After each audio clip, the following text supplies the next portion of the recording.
Good evening, Commission, Mr. Mayor. Yesterday at about 3:37 p.m., there were a family killed due to mental health and substance abuse issues. At the end of this year, we will have a good proportion of our city of insured people whose insurance are going up 100%. This Christmas season, we'll have homeless veterans and other veterans that are unattended to with no food. This year, we will have children without gifts and without food. We have serious problems in our community when it comes to things that should be mattering right now on Christmas. It is Christmas time.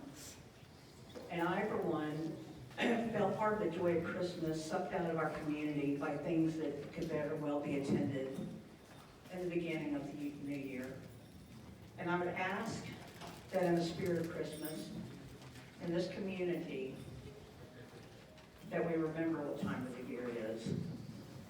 Because some of the unpleasantness going on in our city right now between our electeds is so depressing. And it is sucking the joy out of Christmas for a lot of people, especially on social media. So I ask that in the spirit of Christmas, that we stick to the things that matter. That we are both focused on people that are having mental health challenges because of depression, without family, people that are sleeping in the woods behind our shopping plazas, underserved children, and those that don't have anyone else. This is what we should be focused on. As we move through the meeting tonight, this is the last meeting of the year. I would ask that we remember that in our comments to our elected officials as well. We have a generation behind us that don't quite understand that yet, and they really shouldn't. So I would ask all that participate this evening, remember where we are, remember who we are, and try to be a little kinder to one another. Period, end of sentence.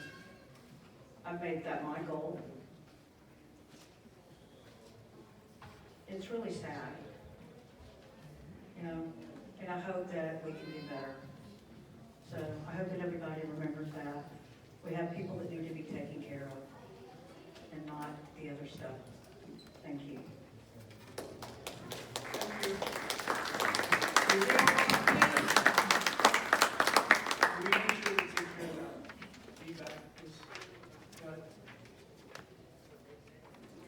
Gail Ward, Deltona resident since 1981. This week it's not why bother, not what if. This week is a reminder. I have not heard a positive response to my question regarding receptacles for boxes, for example, the Amazon boxes. Place that way we can put them into, and they can be recycled. I do know that Waste Pro acknowledged that they could and would do this. When and where will this take place? I've been asking since September 3rd meeting, and now it's mid-December. Reminder, clapping is a universal and effective way to show approval, admiration, or appreciation for a performance or act. Reminder, if the spectators are not allowed to clap during the public forum, clapping should not be allowed at all during the entire meeting.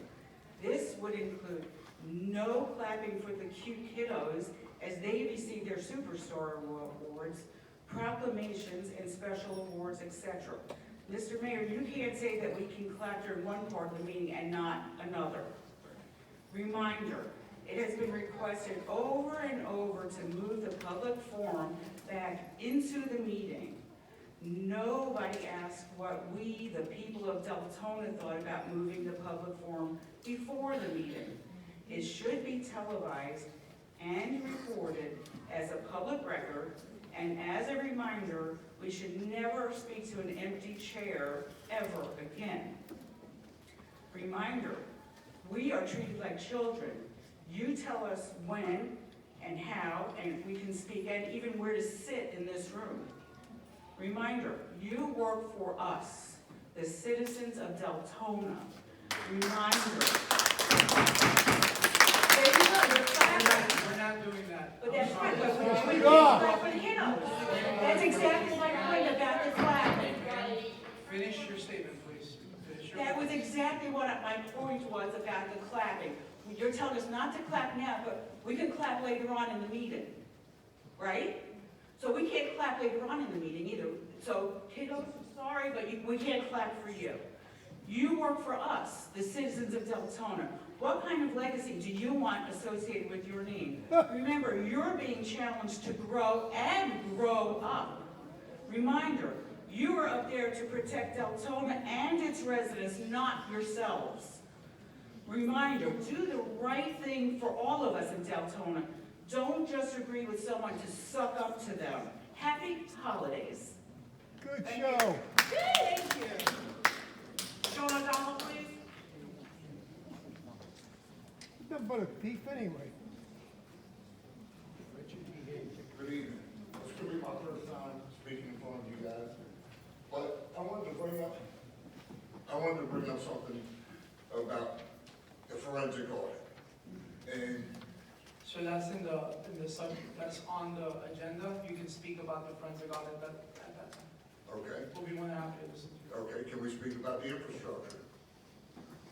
Anything that's not on the agenda. All right, let's talk about the infrastructure then. How are we gonna allow 4,000 new citizens into our community when we have an infrastructure that already can't sustain what we have? Why are we placating to the builders, developers, all the people that attended your ball? That was a question. Still there. How fair is that to the community that we can't get answers? We have no public, we go ask for public records. Your trip to DC, who authorized that? There's no public record of that. You're not even anchored here. You're not a homeowner. You're gonna dictate to us how we're gonna live. We Vagrant. live here, we pay taxes. We have a voice in this community. We need to be heard. If any one of these people wanna clap, damn it, they can clap. You and your gavel, you wanna silence people. I've seen it too many times. We're all over social media. You wanna silence us? You wanna keep us quiet? You wanna violate our First Amendment right? Your rules of decorum don't override the Constitution. Gaveling people doesn't solve the problems in the community. What solves the problems in the community is listening to the community. That's something that this commission should do. We cannot build an infrastructure, we need to create an infrastructure that can handle the influx of the new development. Instead of bringing 4,000 more people into here and then start shutting down the roads to divert traffic so that we can improve the roads that we already need improvement. We have a drainage problem. What are we doing about any of that? Nothing. We're doing absolutely nothing. We're catering to the builders. We're allowing D32, who abandoned a project, we're allowing them to build another project. That's absolutely ludicrous. I've been in construction management for over 30 years. If somebody leaves a project abandoned, I certainly don't permit them to build another one, start another one. Do your due diligence on these people before you allow them to come in and build apartment buildings. Make it make sense to me, because you can't. You can't. If you once sometime get a job and become anchored in this community, buy a house, then you can start calling the shots. Right now, it's all bullshit. Thank you. Albert Bryan, please. It's the gavel. Mr. Bellick, we're not doing this. You're interrupting the meeting. We're not playing these games. I don't see nobody speaking. There's no interruption. Good evening, I'm O'Brien. Two things I want to talk about tonight. One, y'all fixed the southbound lanes on Providence Boulevard, but you haven't fixed the northbound lanes on Providence Boulevard. There's a bunch of little Rumpelstiltskin's running out there, and when you come up, it literally jars your truck, car, and/or otherwise. I'd like to see that actually finished. That's part of the infrastructure that the man's talking about. The other thing I want to talk about is the fact that, it must have been 7 years ago, I did a survey about what the community thinks about Deltona. The biggest thing they thought is a lack of communication. And the fact that 7 years later, I'm standing in the same position, at the same podium, well, sort of, and talking about it again. It's comical, the lack of communication. The communication is flawed, or it's just bad all the way around. And somebody said something to me tonight that makes sense. It's clumsy. It's really just clumsy. When you put out things that are misinformation, false information, flat out lies, that's not good. That's not good for the people behind me at all. Then you wonder why we have such an argument on Facebook or any social media. It's because of the misinformation that we get from you, the city. We need to clean it up. We need to truly take our time. Don't let chat GPS, whatever the hell it is, do your talking for you. Most of you people are educated. Use that education. Correct your mistakes before you put them out. Unfortunately, I live with a daughter that's going to be a teacher. She comes running in laughing at you people because y'all misspell words, your grammar sucks, and then she notices that you're putting out half-truths or false information completely. Now, I'm sure if she wasn't studying to be a teacher, she wouldn't be near as hard on the grammar and the misspelled words and all the other crap that goes on, but she would still care that y'all are putting out the misinformation. Because that does nobody in this city any good at all. None whatsoever. It causes confusion, it causes aggravation, and on top of everything, it's been 7 freaking years, and it still hasn't improved. Wake up, smell the coffee, people. Thank you. Amanda Ross, please.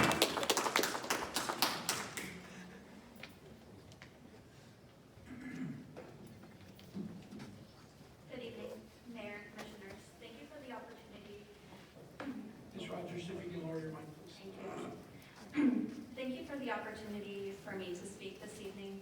I especially want to thank Commissioners Howington and Colwell for speaking to me about the topic that I'm going to talk about, as well as the city manager. Tonight I want to talk about the ordinance prohibiting street parking that is now being enforced versus years prior. I live in a newer residential neighborhood where our street is regularly used as a cut-through by non-local traffic. For many years, on-street parking has served as a traffic calming measure. Parked cars slow vehicles down and make it possible for residents to exit their driveways. When on-street parking is restricted, traffic speeds increase and it becomes significantly harder and more dangerous for me and my neighbors to pull out of our driveways safely. At the same time, residents are forced to squeeze cars into driveways that were not designed to truly accommodate modern-day sized vehicles. This causes vehicles to overhang sidewalks, blocking pedestrian access and making it unsafe, especially for children, seniors, visually impaired persons such as myself, and anyone with mobility challenges. The burden of this ordinance falls on the people who live here, while the benefit goes to through traffic simply passing through our neighborhood. The result is reduced walkability, increased safety risks, and a lower quality of life for residents whom simply might want to throw a birthday party, but are unable to accommodate parking for guests. I respectfully ask for the commission to consider the unintended consequences of restricting on-street parking in residential areas like mine, and to prioritize neighborhood safety, pedestrian access, and livability when it comes to this ordinance. I believe in compromise, and I also believe that you as a body are very creative and can come up with alternatives such as street parking only on one side. While I know each district and neighborhood have their own unique needs and geographical elements. I truly believe that we can make changes that will be positive for the city while also helping residents. Thank you for your time and consideration. Thank you. I'm gonna ask the public, it's kind of hard to listen who's coming up next when you're clapping. Ms. Barr, I've asked you multiple times. I'm looking, it's not only you, but you're instigating Ms. Barr. Good evening. I hope you all had a wonderful Thanksgiving. And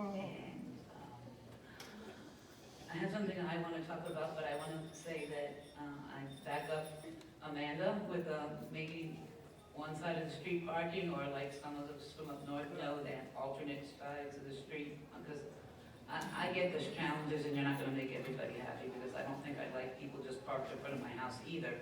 So I get the fact that but something needs to be done. And Albert, I agree with him as far as communication. I think half the problem with our city is that you guys don't get out ahead of things and explain something, even if you think it's not necessary. You know, it makes us feel better, it makes us feel involved, and it would keep some of the stuff off Facebook from snowballing like it does. And of course with Dana, I also agree that the stuff that's been on Facebook lately, especially from a particular commissioner, has just been kind of troublesome. And it starts a lot of shit stirring, oops, sorry. I'm sorry kids. It starts a lot of stuff that doesn't need to be happening if we would only know about the things in advance. Also, I have a little girl here tonight that I didn't know was coming, that's here for a special star award. And I think we need to move those things to its own night or before public comments, because just like I just slipped, and I don't use profanity normally, but I slipped, they shouldn't have to hear that. And make it special for them. Make one night that's all about them. And then all their friends and family can come, and you guys can come. I know that you already give a lot of your time, but I think it would be better overall for the kids in the community. And lastly, I'm a little bit concerned, I'm sorry that Doc isn't here, because anyway, I'm a little concerned over this $35,000 in your special event promotional money that we've never had before, and didn't really get brought up during budget meetings. Nobody I've asked has heard of it, and I looked pretty careful at the budget. If you're trying to keep it contained to not more than 35,000, okay. Why don't we leave it as a whole 35,000, and then whoever wants to use it for whatever they want to use it for needs to come up and ask the commission and let the public hear as well. Because it's our money. It's not your money, it's our money. And if I want to contribute to a certain, fundraising, I love the fire department, I love the kids. It's not about that. It's just about that. Excuse me, Ms. Burrows, I'm gonna ask for order, and I'm gonna ask the sheriff, if this continues and you're interrupting a resident who's trying to redress your government, you're gonna be escorted out. It wasn't me, I You have swear. 15 seconds back on your time, Ms. Burrows, go ahead and finish. Thank you. It's not, like I said, it's not your money, it's our taxpayer money. If you want to donate something, donate your salary, donate your personal money, whatever it is that you want to donate. But if you don't need those $35,000 or any part of it, it should go back in the kitty for next year. It's our money, there's plenty of things it can go for. And I'm sure if somebody Thank brought you. up,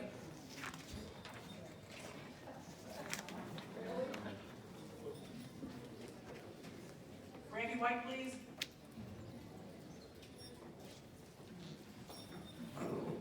Randy White, Deltona.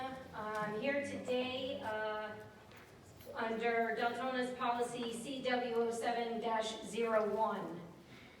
And I'm hoping you guys are familiar with what that is. I've used it before. No? Okay.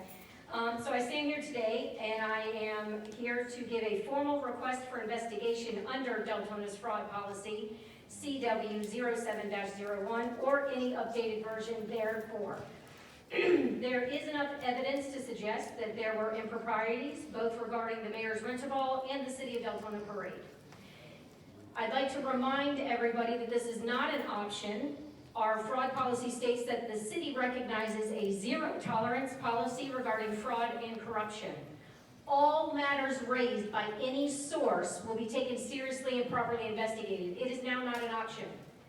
I am asking to invoke that fraud policy and for the investigation to begin.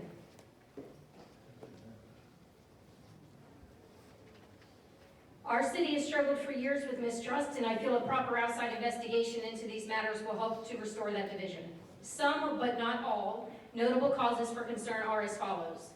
Regarding the city parade, third-party involvement by a nonprofit to include handling of city revenue. Commissioners were unaware of changes about a third party nor a parade committee, and to include a fee schedule. In the spirit of transparency, it is vital to answer the timeline of how these changes occurred with supportive documentation, and if there are any issues regarding the collection of city funds and how it correlates with the state financial guideline requirements. Regarding the Mayor's Winter Ball 2025, multiple forms of advertising by both the City of Deltona as well as political campaign for mayor re-election material, both stated the Mayor's Winter Ball. That's going to be a huge conflict and a huge issue for us. City resources and staff used for a commercial, no money was paid and nothing was billed. An event is not shown as a City of Deltona sponsored event. The event is actually tied to a campaign with a disclaimer at the bottom of the ticket sales. The Boys and Girls Clubs was stated as being the beneficiary later on to say that it's actually for an expansion, and both are false and misleading. The Boys and Girls Club have confirmed this is not accurate. There is clear malfeasance under Florida Statute 112.313, Section 6. Most notably that political activities are specifically prohibited, as well as falling under both public purpose doctrine and misuse of public position categories. I am requesting that all staff be given protection under Florida Statute 112.3187, also known as the Whistleblowers Act. Thank you for your quick attention to this matter.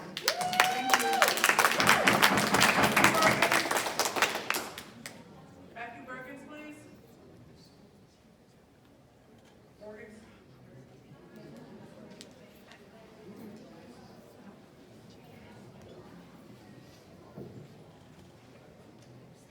Good evening. I'm here tonight to talk about follow-through. Not politics, not personalities, but follow-through. Because what residents are seeing across multiple issues is the same pattern. Rules are announced, partnerships are promoted, agreements are approved, and accountability has quietly disappeared. First, solicitors. The city has ordinance regulating solicitors. Residents are told that there's rules and permits and enforcement mechanisms, yet in practice, enforcement is inconsistent or non-existent. When code exists but not followed through, residents lose confidence in the rules and actually meaning of anything. Second is the Mayor's Ball. The event was advertised during commission meetings, promoted on official city platforms, given an appearance at the city endorsement, and later was removed. That alone raises questions. But more concerning is the charitable organizations, including the Boys and Girls Club, were publicly associated with the event without clear authorizations. Using the name and recognition of a charity to promote an event, especially through official, quasi-official city channels, creates impressions and endorsements of legality that when those associations are later withdrawn or disrupted, it damages public trust and city's credibility. Again, this is not about intent, but about follow-through, charity accountability. The third is the development and infrastructure. At the intersection of Saxon Boulevard and Sterling Silver, there's a median that has been overgrown and neglected for 10 years. The median was part of a development agreement. Commissioner, you were actually there. Nora Domick, you were there when it was approved. And the small piece of infrastructure was deeded to was given as part of the lots. Yet the responsibility and enforcement was never given to anybody else, and then there's cracks and everything at that intersection. Later, found out that it was supposed to be the HOA that's not even near that intersection anymore because it's been sold off. The city cannot clearly enforce maintenance and obligations of a single median at a major intersection that is not a minor issue. It's a fundamental planning. There's also issues with sewage. We can't get restaurants in that area because there's no sewage. This is why the current development and moratorium matters.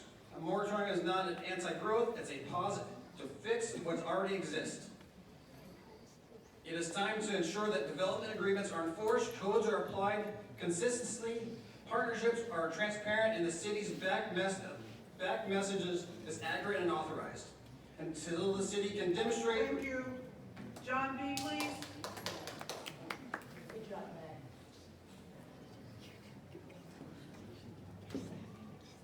Thanks, John. I've been in District 6 for 40 years. I've also been to hundreds, this building, hundreds of times, not dozens, hundreds. I can't even count them. Been to every city council meeting for about 6 years until this year, because what's going on here is pretty terrible to me now. But I just got a hold of this letter. It's about a local applicant.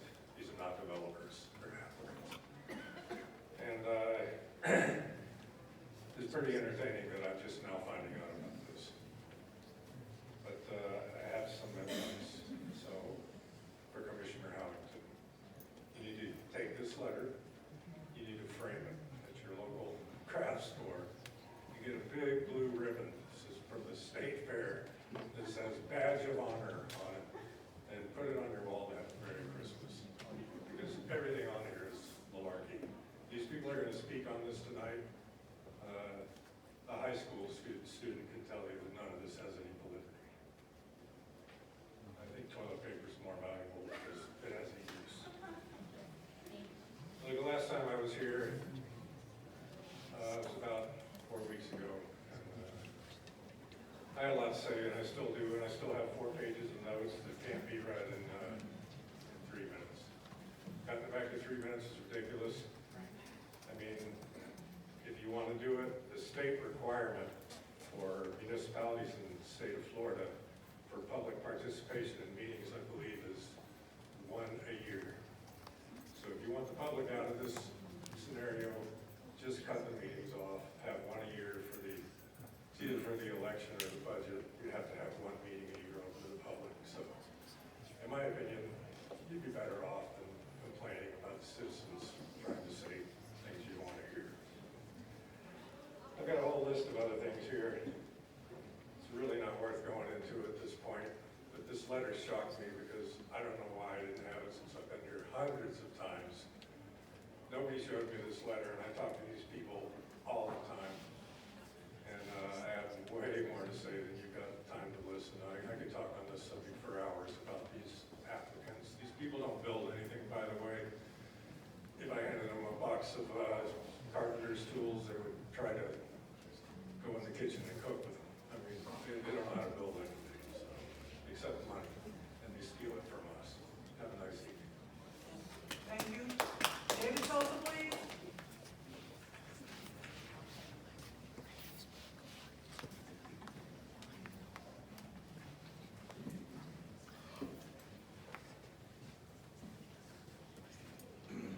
David Sosa. And tonight is a good night to remember why public comments were put in the middle of the meeting instead of now. Because a lot of people are holding back what they really want to say. Now, let's go into the Mayor's Winter Ball. It became such a fiasco because, Avila, your credibility is shot. You can't be trusted. You deceive.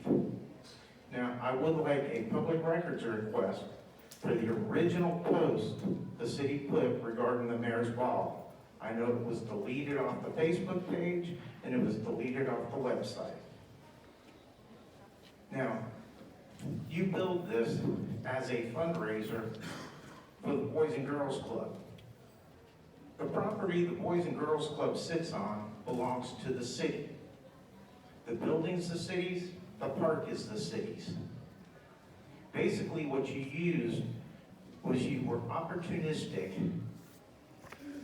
to get political favor because you're running for re-election. And you exploited the Boys and Girls Club. And that's a disgrace. I have the letter here from the Boys and Girls Club telling you, the city manager, to cease and desist using our name. We have no knowledge of your fundraiser, and we have not partaken in it. That's a disgrace to exploit our children. Now, going back to that gentleman that wanted to know about your DC trip, I do have the public records for that. I will be more than happy to get you those, okay? There's hotel bills and there's gas mileage and mileage reimbursements. Okay, what happened was he broke policy. He couldn't read a 2-page policy in which he was supposed to get permission from the council to leave the state of Florida. And he violated that policy. He spent a couple grand up in DC, and then it cost us $10,000 in legal fees because he had to hire an attorney. And even though there was wrongdoing, 4 out of the 6 commissioners at the time voted that he had done something wrong, or 4 out of the 7, but yet nothing happened. Now, I did a public records request. Here goes to your hiding things for you when you went your trip to Tallahassee. I got no records found. I did the city manager's request, and guess what? All your bills were under his credit card. Okay? Now that's deceitful, and that's why people have zero trust in you.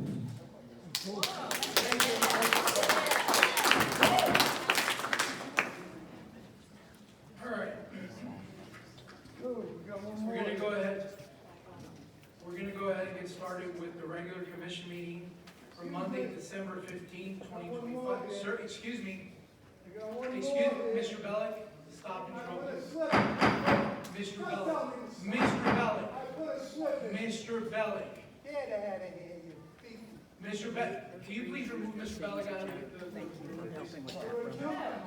Mr. Bellick, you have a good night. Merry Christmas. Point of order, points of order. Mr. Bellick, have a great day. Mr. Bellick, have a great day, sir. Mr. Bellick, have a great day. It's not welfare. Kids grow up like him.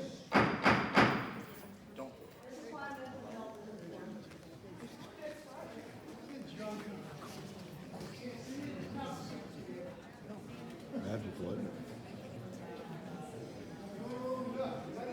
Mr. Bellick, have a good day, sir.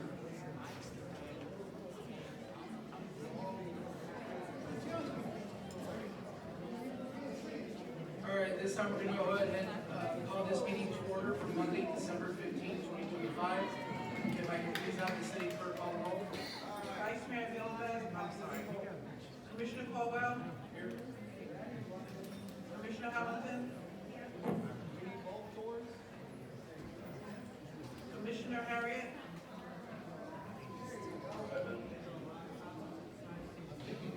Commissioner Lavick, Here. Commissioner Santiago, Here. Vice Mayor Bill Vasquez, Mayor Villa. Here.